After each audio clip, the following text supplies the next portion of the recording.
حضرت مالک بن دینار رحمتullah تعالی علیہ فرماتے ہیں میں حج کرنے گیا تو اس سال نا حج میں بڑا رش ہوا، لاکھوں لوگ آئے، تو میں نے عرض کی مولا سب کا قبول ہوا ہے کہ کوئی رہ بھی گیا ہے؟ تو فرماتے مجھے خواب آئی اور بتایا گیا لاکھوں کا قبول ہو گیا۔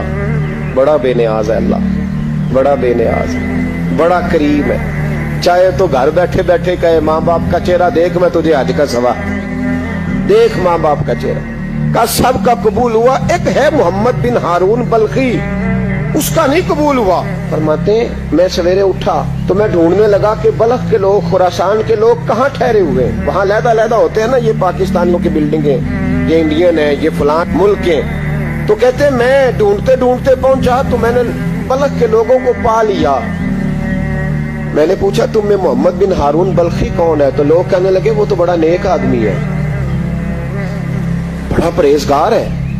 کہتے ہیں میں نے کہا مجھے خواب آئی ہے، حج قبول نہیں ہوا، یہ تعریفیں کر رہے ہیں۔ میں نے کہا کس طرح کا نیک؟ تو لوگ کہنے لگے جی 24واں تو وہ حج کرنے آیا ہے، ساری رات نفل پڑھتا ہے، سارا دن روزہ رکھتا ہے، بہت مالدار تھا پر ہر چیز اللہ کی راہ میں خیرات کر دی۔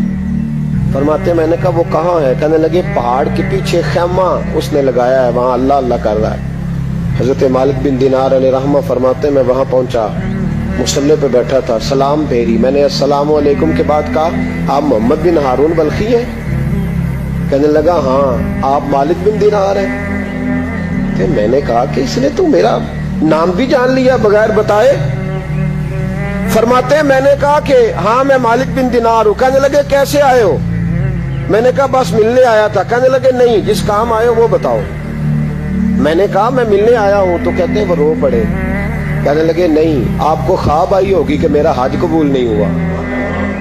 کہتے ہیں میرے رونگٹے کھڑے ہو گئے کہ اسے اتنا بھی پتا ہے کہ میرا حج قبول نہیں ہوا۔ میں نے اس کو کہا کہ تجھے کیسے پتا کہ مجھے خواب آئی ہے؟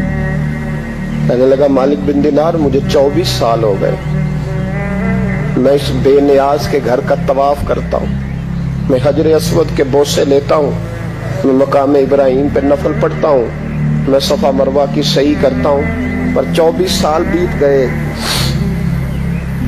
جب میں طواف وداع کرنے کے قریب آتا ہوں تو کوئی نہ کوئی اللہ کا ولی آ کے کہتا ہے دوڑ جا تیرا کوئی نہیں قبول ہوا۔ 24 سال۔ مالک بن دینار فرماتے میں اس کے قریب بیٹھ گیا اور اس کے گھٹنے پہ ہاتھ رکھا، میں نے، بندہ بھی معذور تھا، اس کا ایک ہاتھ کٹا ہوا تھا، چہرے پہ عبادت کے نشانات نمایاں تھے، اور میں نے کہا یار پھر تیرا حج قبول کیوں نہیں ہوتا؟ تو کہنے لگا مت پوچھ تو مجھ سے نفرت کرے گا۔ میں نے کہا نہیں تو بتا۔ کہنے لگا نہ پوچھ۔ میں نے اصرار کیا تو کہنے لگا اس لیے نہیں قبول ہوتا کہ میں اپنی اماں کا نافرمان۔ تو ماں کا نافرمان کیا ہوا؟ تو کہنے لگے اللہ نے دولت دی، جائیدادیں، گھوڑے، زمینیں، میں عیاش ہو گیا، میں اللہ کے دیے ہوئے مال کو ناجائز جگہ خرچ کرنے لگا۔ ماں میری بوڑھی تھی، عبادت گزار تھی، مجھے سمجھاتی تھی۔ رمضان کا مہینہ، عصر کے بعد اماں تنور میں روٹیاں لگا رہی، میں گھر آیا شراب کے نشے میں، اماں روٹی دو۔ ماں کہنے لگی شرم کر، روزہ رکھا نہیں تو جنہوں نے رکھا ہے ان کا تو خیال کر۔ کہتے ہیں یہ لفظ میں نے سنے تو ماں کو ایک تھپڑ دے مارا، اماں جلتے ہوئے تندور میں گر گئی، لوگوں نے مجھے کمرے میں بند کر دیا۔ کہتے ہیں ساری رات میں شور سنتا رہا پر نشے میں پڑا رہا۔ اگلے دن ظہر کے بعد آنکھ تب کھلی جب میری بیوی الماریوں سے کپڑے نکال رہی تھی۔ میں نے کہا کہاں جا رہی ہو؟ کہنے لگی میکے جا رہی ہوں، میں ماں کے قاتل کے ساتھ وقت نہیں گزار سکتی۔ میں نے کہا ماں قتل ہو گئی؟ کہا ہاں، رات 9 مہینے تجھے پیٹ میں رکھنے والی اور چھاتی کا دودھ تیرے گلے میں اتار کے پالنے والی تیرے ہاتھوں قتل ہو گئی۔ کہا کدھر ہے میری ماں کی میت؟ کہا دفن کر دیا۔ بتایا کیوں نہیں؟ کہتے مرتے وقت کہہ گئی تھی اسے میرا منہ نہ دکھانا، میرے جنازے کے قریب نہ آئے۔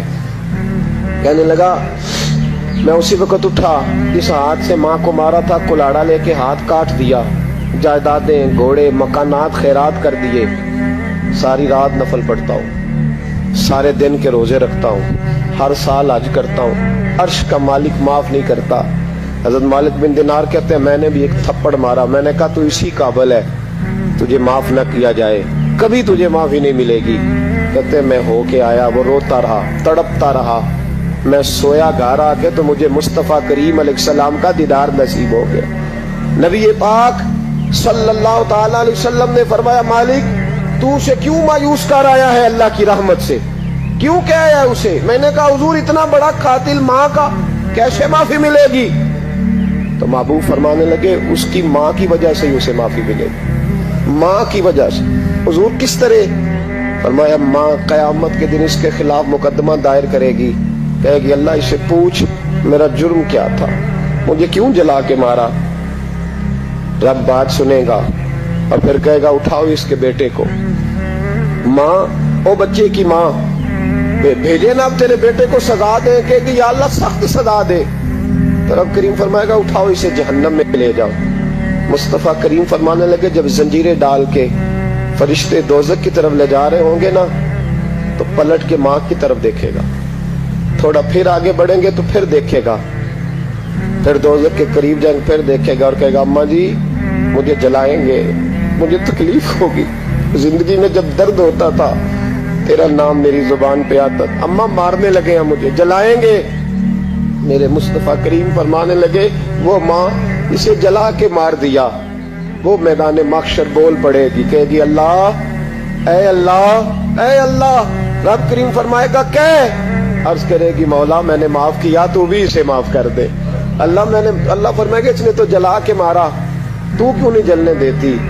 حالانکہ اللہ سب جانتا ہے، کہے گی مولا میں تو ماں ہوں نا، کیسے موقع دوں؟